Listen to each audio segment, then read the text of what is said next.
Bienvenidos a El Debate. Imagínate despertar mañana y descubrir que tu país ya no puede fabricar un solo respirador de hospital. Wow, sí, sería un caos absoluto. Exacto. O sea, ni un teléfono inteligente, ni siquiera digamos un repuesto básico para tu red eléctrica, todo porque la potencia extranjera que fabrica sus componentes clave al otro lado del mundo decidió, bueno, de un día para otro, cerrar sus fronteras. Ujú. De repente tu nación entera está paralizada. Tal cual. Y hoy analizaremos la tensión fundamental detrás de ese escenario, el conflicto estructural entre la supervivencia estratégica de un Estado y los ideales del libre mercado puro en la geopolítica moderna. Y la pregunta que vamos a explorar es profunda.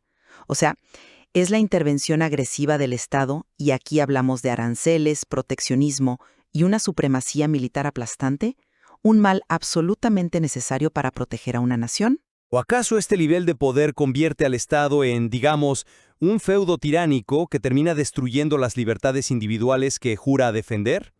Mi postura hoy es que el Estado tiene la obligación de priorizar estrategias a largo plazo. Mantener una fuerza disuasoria implacable es la única forma de asegurar su supervivencia y proteger su capital humano en un mundo que históricamente siempre ha sido hostil. Y yo represento la postura contraria. Yo estoy convencida de que esa concentración extrema de poder económico y militar en manos del Estado imita una estructura feudal. Al final del día, viola los principios occidentales más básicos de libertad, de igualdad de oportunidades, tratando a los ciudadanos como simples vasallos al servicio de una hegemonía que distorsiona la economía global. Es un choque de paradigmas fascinante. Porque, sabes, usualmente cuando miramos modelos económicos puros, existe esta expectativa de precisión absoluta. Ya sabes, equilibras la hoja de cálculo, el mercado se ajusta, el más eficiente gana. Es limpio. Exacto. Es reconfortante. Nos encanta que las cosas sean cuantificables. Si algo es rentable, sobrevive. Y si no, quiebra. Claro. Pero claro, cuando das un paso hacia las aguas de la estrategia internacional, esa hoja de cálculo perfecta se hace pedazos. Las variables de poder y, bueno, de coerción distorsionan cualquier modelo. Y ahí es exactamente donde entra mi argumento sobre la naturaleza del conflicto. Me parece que la historia humana no es un mercado de competencia perfecta. Está cimentada en la lucha por la supervivencia. Ujú. Y en esa lucha es crucial entender qué es realmente un recurso. A veces pensamos que la riqueza de una nación es, no sé, tener petróleo o litio bajo el suelo. Sí, los recursos naturales clásicos. Exacto. Pero un recurso no existe a menos que tengas la tecnología y el intelecto para extraerlo, procesarlo y comercializarlo. Por lo tanto, el recurso definitivo no es el gas, es el capital humano. Ya, entiendo hacia dónde vas. Y por eso el Estado no puede quedarse cruzado de brazos viendo cómo el mercado decide el destino de ese conocimiento. Tiene que actuar como un estadista, pensando 10 jugadas adelante en el tablero de ajedrez. Yo vengo a esto de una manera diferente.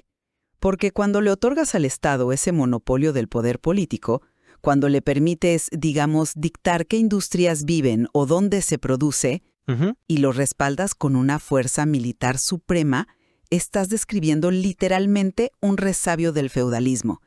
El estadista que piensa 10 jugadas adelante que tú describes, en la práctica suele ser un burócrata que anula la libre competencia. Pero la libre competencia no siempre garantiza. Bueno, pero la base de una sociedad civilizada debería ser la influencia a través del diálogo, no la amenaza constante de la fuerza o el uso de aranceles que terminan castigando al consumidor. A ver, para aterrizar esto y no quedarnos solo en la teoría pura, miremos cómo chocan estas dos visiones en el corazón de la economía moderna. Hablemos de la tercerización, el famoso outsourcing, y qué le hace realmente a ese capital humano. Hablemos de eso, sí, porque el outsourcing es el ejemplo más claro de cómo la intervención del Estado entorpece el progreso natural de la humanidad.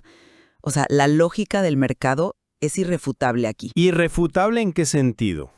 En que si fabricar un robot tecnológico en tu país cuesta $100 y externalizar esa producción a una fábrica en Asia cuesta $25, la decisión lógica, moral y fiduciaria es mudar la fábrica. Moral. Absolutamente moral hacia el consumidor, porque esos $75 que te ahorras no se evaporan en el aire, ¿sabes? Claro, se reinvierten. Exacto, se liberan en la economía local. El consumidor ahora tiene $75 extra para gastar en educación, en servicios o para invertir en nuevas empresas de software o diseño, que son áreas de mucho mayor valor agregado. Ya. Si el Estado interviene y pone un arancel altísimo para proteger esa fábrica ineficiente de robots de $100, está castigando a su propia población. Le está robando poder adquisitivo básicamente, para mantener una ilusión de soberanía productiva. Entiendo por qué piensas eso, pero permíteme ofrecerte otra perspectiva. Externalizar tu industria tecnológica base es literalmente como vender los cimientos de tu casa para comprar muebles más baratos. ¡Wow! Esa es una analogía un poco extrema, ¿no crees? No, escúchame. Sí, en el corto plazo la hoja de cálculo de esa empresa luce fantástica. Los accionistas celebran, el consumidor ahorra. Es una victoria táctica impecable, te lo concedo. Pero estratégicamente, a nivel de nación, es un efecto boomerang atroz. Pero, ¿por qué atroz? Si estás moviendo a tu población hacia trabajos de diseño e innovación. Porque la innovación no ocurre en un vacío. Al llevarte esa fábrica a otro país, no solo pierdes empleos de ensamblaje, automáticamente dejas de necesitar ingenieros locales especializados en esa manufactura. Pierdes la base técnica. Claro, tu sistema universitario deja de enseñar esas disciplinas porque ya no hay demanda laboral. Dejas de necesitar tu industria del acero, tu capacidad para procesar tierras raras, tu red logística entera. Sí, todo el ecosistema. Todo el ecosistema de conocimiento se marchita y el problema real llega 10 años después. O sea, ¿de qué sirve ese ahorro a corto plazo si al final toda tu economía e incluso el mantenimiento de tu red eléctrica o tu aparato de defensa terminan dependiendo absolutamente de que una potencia autocrática decida venderte esos componentes clave? A ver, fíjate en lo que estás asumiendo ahí. Me parece que estás asumiendo que la geopolítica es un estado de paranoia permanente donde todos los socios comerciales están a un paso de cortarte el suministro. No es paranoia, es historia comprobable. Mira lo que ocurre cuando hay un cuello de botella logístico o, bueno, una pandemia. Ahora imagina que ese cuello de botella es intencional. Pero la solución a ese riesgo no es obligar a los ciudadanos a subsidiar industrias obsoletas con guerras arancelarias. Si un Estado bloquea el outsourcing, está decidiendo unilateralmente qué industrias son estratégicas. Y aceptémoslo, a menudo se basan en el cabildeo político interno, no en una verdadera hipótesis de conflicto. Bueno, ahí lo vista, sí, pero Cuando hablas de proteger el capital humano, estoy 100% de acuerdo en que es vital. Pero el capital humano prospera en la competencia abierta y en la interconexión global. Tratar a las empresas privadas como simples herramientas de la política exterior de un Estado, eso es aislarte. Y el aislamiento tecnológico siempre precede a la decadencia. Pero es que no puedes divorciar la economía de la geopolítica. No son compartimentos estancos. Cualquier milicia en el mundo planifica para el peor escenario. Claro, es su trabajo. Exacto. Un inversor especulativo en Wall Street solo mira la rentabilidad trimestral, y está bien, pero el Estado tiene la obligación existencial de asegurar la supervivencia de la nación a largo plazo. Y aquí hay una regla inquebrantable. La tecnología que domina un mercado comercial es exactamente la misma tecnología que gana una guerra. Ya, te refieres a la aplicación militar de doble uso. Sí. Los microchips que hacen funcionar a tu consola de videojuegos son los primos hermanos de los microchips que guían un misil balístico. Exacto. La arquitectura base es la misma. Y si decides retener toda esa infraestructura física e intelectual dentro de tus fronteras para no depender de nadie, bueno, automáticamente te conviertes en un blanco. Tener el monopolio de los microchips de última generación no sirve de nada si un adversario puede destruir tus fábricas o bloquear tus rutas comerciales en 10 minutos. Entonces, ¿cómo defiendes esa ventaja? Y esto nos conecta con el meollo del asunto estratégico, o sea, ¿cómo se protege verdaderamente ese capital? Y me imagino que tu respuesta es la fuerza bruta. Mi respuesta es Clausewitz. Él decía que la política es la continuación de la guerra por otros medios. Para que un Estado soberano pueda operar libremente, necesita disuasión absoluta. Hoy en día, la máxima expresión de eso es la supremacía aérea total. ¿Total? Total. Y no hablo de patrullar la frontera con un par de helicópteros. Hablo de controlar el espacio continuo desde la superficie de la Tierra hasta la línea de Kármán. Que son unos 100 kilómetros de altitud, digamos, el límite donde termina la atmósfera y empieza el espacio exterior. Así es, controlar todo lo que vuela ahí, desde flotas de drones alimentados por inteligencia artificial y bombarderos stealth que son invisibles al radar, hasta la órbita baja donde están los satélites de comunicación. Si un Estado no domina ese espacio con tecnología que el adversario no pueda contrarrestar, tu brillante economía de libre mercado es de papel. ¡Wow! Está a merced del primero que decide usar la fuerza para reescribir tus contratos comerciales. A ver, ese es un argumento militarmente impecable, te lo concedo. Pero, ¿has considerado las implicaciones globales de lo que acabas de proponer? Pensemos en lo que significa esto a nivel planetario. Claro, dímelo. Si un solo país o una sola alianza adquiere un dominio tan absoluto del espacio aéreo internacional, la órbita baja y la tecnología de punta, la noción entera de un equilibrio multipolar colapsa por completo. ¿Y eso es necesariamente malo si ese país es una democracia representativa? Es peligrosísimo. O sea, si tienes enjambres de drones y bombarderos invisibles capaces de destruir las líneas de suministro logístico de cualquier otra nación en cuestión de horas, y sin que ellos puedan defenderse, ese Estado se convierte, de facto, en el tirano del futuro. Pero un tirano con contrapesos institucionales sigue siendo un monopolio. Anula la soberanía del resto del planeta bajo la amenaza constante de la destrucción logística total. Básicamente estás justificando el monopolio de la violencia a una escala global. La verdadera solución occidental a la anarquía internacional no debería ser construir el garrote más grande. Debería ser avanzar hacia un modelo de gobernanza supranacional donde las disputas y el comercio se regulen mediante consensos, democratizando verdaderamente el poder mundial. Ese es un punto interesante, aunque yo lo enmarcaría de otra manera.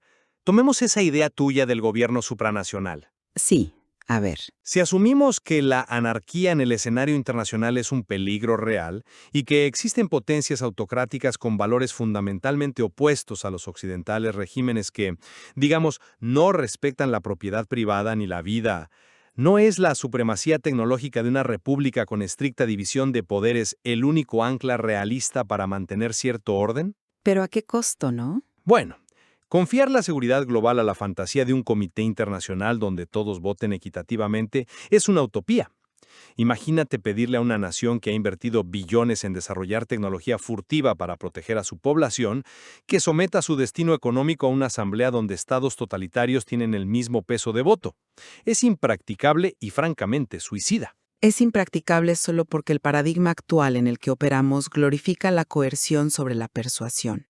Mencionaste a Clausewitz hace un momento. Sí, Bueno, en la política internacional existen la fuerza, la influencia y la autoridad. Las repúblicas liberales siempre afirman operar bajo la influencia y el respeto a la propiedad mediante el diálogo. Pero cuando defiendes esta supremacía militar asfixiante, estás recurriendo al nivel más primitivo, que es la amenaza física. es disuasión, no es una amenaza activa. Es obligar al resto del mundo a alinear sus políticas, sus exportaciones y su comportamiento por miedo a la aniquilación táctica. Eso no es un orden global basado en reglas, es una paz mafiosa impuesta por el sheriff global. Y lo peor es que esta dinámica militar contamina de manera directa e invisible todas las estructuras civiles y financieras del mundo. Espera. ¿En qué sentido el poderío aéreo o militar contamina el sistema financiero? Son esferas distintas. Para nada, están íntimamente ligadas, y esto es fundamental para entender la gran ilusión del mercado libre global. El poder duro establece artificialmente las reglas del costo del dinero, ¿A través de qué mecanismo? a través de la deuda. Todo el sistema financiero mundial orbita alrededor de los bonos del tesoro de la potencia hegemónica militar, los cuales, convenientemente, se catalogan por convención como de riesgo cero. Exacto. Por ejemplo, pagan una tasa base del 4% anual. Mientras tanto, si miras a países en vías de desarrollo en América Latina, tienen que pagar lo que llaman un riesgo país exorbitante, sumando tal vez 600 puntos básicos a esa tasa base solo para poder financiarse. Pausa ahí. Para quien nos escucha y tal vez nos sigue el día a día de las finanzas, cuando dices sumando 600 puntos básicos, ¿qué significa eso en la vida real para la economía de ese país? Significa un impuesto a la geografía, básicamente. Un punto básico es una centésima de un punto porcentual. Así que 600 puntos básicos son 6 puntos porcentuales adicionales. Claro. Significa que si el estado dominante se financia al 4%, un estado sudamericano tiene que pagar un 10% de interés para atraer ese mismo dólar. Y la cascada hacia abajo es brutal. O sea, una empresa emergente, digamos, una startup tecnológica en Bogotá o en Buenos Aires, tiene que prometer a los inversores utilidades del 18% o 20% anual solo para justificar el riesgo de operar allí. Tienen que exprimir a sus clientes, reducir salarios o sacrificar innovación solo para pagar el costo del capital. Pero, a ver, esa es la mecánica básica del flujo de capitales buscando refugio. O sea, si hay inestabilidad en una región, el capital cobra más caro el riesgo. Es pura oferta y demanda. Esa es la versión que cuentan los libros de texto universitarios. Pero no es un producto orgánico de libre mercado o de una verdadera igualdad de oportunidades económicas.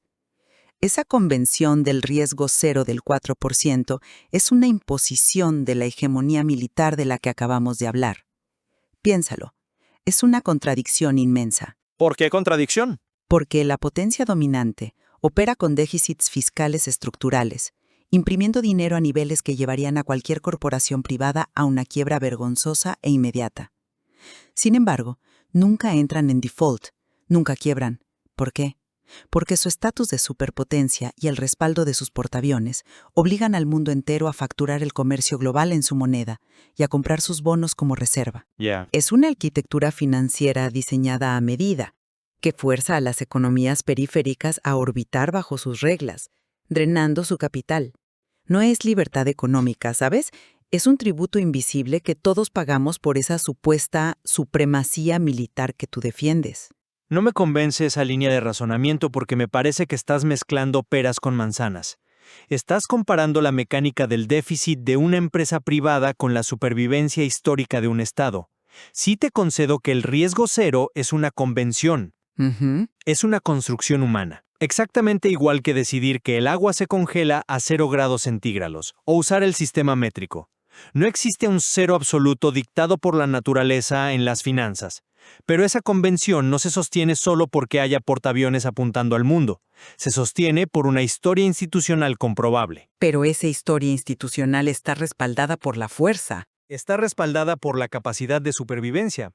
A diferencia de las empresas privadas que quiebran, se liquidan, despiden a todos y desaparecen ante la primera contracción fuerte del mercado, las instituciones de un Estado sólidamente estructurado perduran a través de los siglos. Claro, pero... No demuestra el propio mercado de bonos que los inversores que están poniendo su propio dinero en juego, no lo olvidemos, valoran precisamente esa capacidad de supervivencia estatal. Ellos miran a esa república con división de poderes, con cortes de justicia independientes, y deciden que ese es un refugio mucho más seguro que cualquier utopía anárquica o experimento supranacional. Valoran la certidumbre, claro, pero valoran la certidumbre de que ese Estado usará su poder de fuego, ya sea militar o de sanciones económicas, para garantizar que siempre podrá cobrar y pagar sus deudas. Y vuelvo al punto del mercado distorsionado. A ver. Cuando un inversor global tiene que evaluar si poner $100 millones en un bono al 4%, respaldado por la máquina de imprimir billetes más grande del mundo, o invertirlos en una empresa productiva e innovadora en un país emergente que debe luchar contra una marea de costos de capital, el mercado está sesgado desde el inicio. El Estado hegemónico actúa como una aspiradora. Absorbe el capital global para financiar su propio déficit y desarrollar su propio capital humano, encareciendo artificialmente el desarrollo en el resto del planeta. Entonces, cuando dices que hay que proteger el capital humano mediante aranceles, intervención y gasto militar masivo, debemos ser intelectualmente honestos. ¿En qué sentido? En que es una protección basada en la extracción asimétrica de recursos del resto del mundo, facilitada por convenciones financieras que el mismo Estado impone. Es jugar con los dados cargados a tu favor. Pero la inestabilidad de esos países emergentes que mencionas no es culpa del hegemón. O sea, si un país tiene un historial de expropiaciones de empresas privadas, inestabilidad jurídica o déficits crónicos, pero sin el respaldo de una economía productiva y diversificada, el riesgo de prestarles dinero es genuino. Sí, el riesgo interno existe. El costo de oportunidad de ese dinero exige una sobretasa. Nadie regala el capital. El inversor observa una línea de tiempo y piensa, pongo mi dinero hoy, ¿con qué certeza me devolverán el capital más el interés en un año o en 10 años? El Estado estructurado occidental ofrece esa certeza, no solo por sus drones furtivos, sino por el respeto sagrado a la propiedad privada dentro de sus fronteras. Ese respeto legal es el verdadero ancla del sistema mundial, no solo el garrote militar. Es un ancla, pero es un ancla pesadísima que hunde a quienes no están en el barco principal, ¿sabes? Aristóteles decía que la justicia y la virtud residen en el punto medio. Pero yo no veo ningún punto medio en el sistema que defiendes. Tienes un Estado que dicta qué industrias operan a base de aranceles, prohíbe la externalización tecnológica, vigila y controla la estratosfera con tecnología indetectable y encima, a través de su moneda, determina el costo de capital de cada pequeña empresa en el mundo. Ya. Para mí, cuando unes todos estos puntos ciegos, el panorama se vuelve muy claro, pero definitivamente no a favor de la libertad individual. Se revela un sistema donde la verdadera libre competencia a nivel global es un espejismo. Las naciones emergentes y los ciudadanos comunes terminan siendo peones tácticos en la gran estrategia de supervivencia de la élite estatal. Es que volvemos al punto de partida. El mundo real no opera bajo condiciones de laboratorio perfectas. Ese es el gran abismo entre la teoría económica y la realidad geopolítica. Las democracias liberales y los mercados abiertos no te garantizan igualdad de resultados, ni siquiera garantizan una igualdad de oportunidades prístina al entrar al mercado global. Claro, naces donde naces. Compites con las cartas que te tocaron en la historia. Y cuando estás frente a potencias rivales que utilizan mano de obra altamente subsidiada, o peor aún, que operan bajo un control totalitario de partido único donde no existe el mercado libre interno, el Estado occidental tiene la obligación moral y estratégica de intervenir. No lo hace por un deseo feudal de oprimir a sus ciudadanos, sino porque la única alternativa es la subordinación tecnológica, la dependencia de cadenas de suministro ajenas y, eventualmente, la claudicación militar total. Encontrar el equilibrio exacto entre mantener una economía dinámica y abierta y asegurar la supervivencia del Estado frente a estas amenazas externas es, estoy seguro, el desafío más complejo y definitorio de la historia moderna. Y en eso último convergemos plenamente. Es el desafío definitivo de nuestra era. Y reconozco abiertamente que la anarquía internacional no es un juego de niños. Presenta amenazas geopolíticas muy severas. Nadie en su sano juicio desea la expansión de autocracias que no valoran la vida humana ni la libertad. Totalmente de acuerdo. Pero mi advertencia permanece inalterable.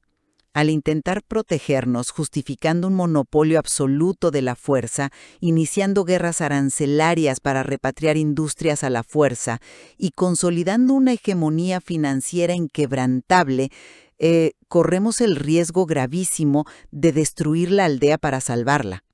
En el proceso de atrincherarnos, sacrificamos la agilidad, la innovación orgánica y la libertad económica que, irónicamente, fue lo que hizo grandes y prósperas a estas naciones en primer lugar, todo en el altar de la llamada seguridad estratégica. Me parece que lo que ambas posturas revelan hoy es que no podemos intentar descifrar la economía global mirando únicamente a través de los libros de texto de libre mercado. Tenemos que incorporar la dura realidad de la geografía, los cuellos de botella logísticos como el Estrecho de Malaca o el Canal de Panamá, la compleja infraestructura militar y, en última instancia, la impredecible naturaleza humana misma.